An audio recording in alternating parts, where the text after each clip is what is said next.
everyone, it's time again to recap the latest news from the solar PV industry, compiled by the American Solar Energy Society.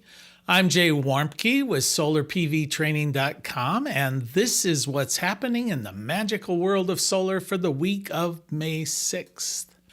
After an unprecedented power outage hit Spain, Portugal, and parts of France last week, many in the media speculated that the large amounts of renewable energy in the Iberian system was to blame for the blackout. The exact cause of the grid collapse is not yet known, but at 12:33 p.m. on April 28th, electricity generation in Spain dropped rapidly from around 27 gigawatts to just over 12 gigawatts. The sudden drop in grid load destabilized electricity flows, resulting in a peninsula-wide power outage.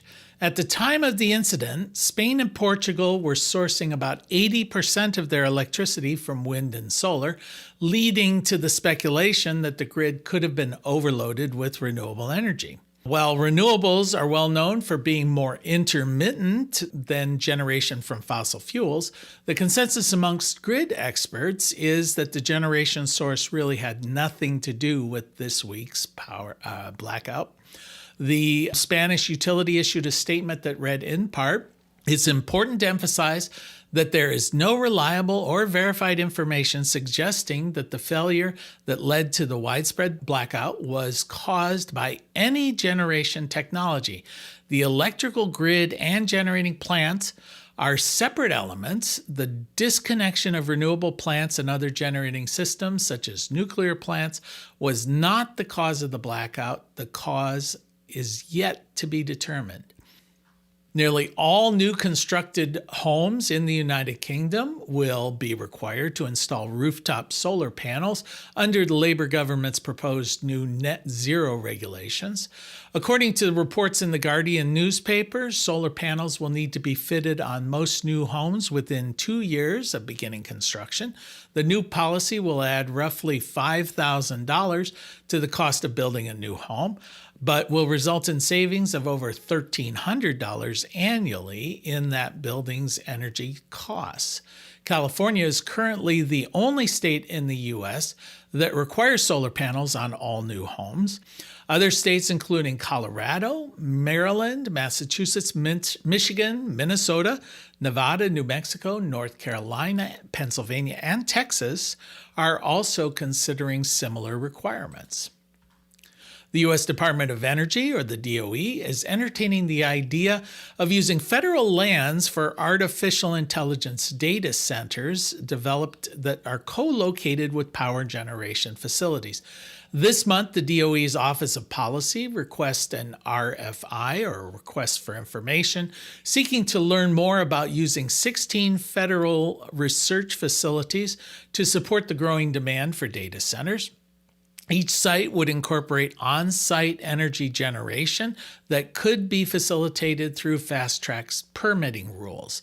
The decision to explore federal lands for data center development follows an executive order that was signed in January by outgoing President Joe Biden to remove hurdles for AI data center expansion within the United States.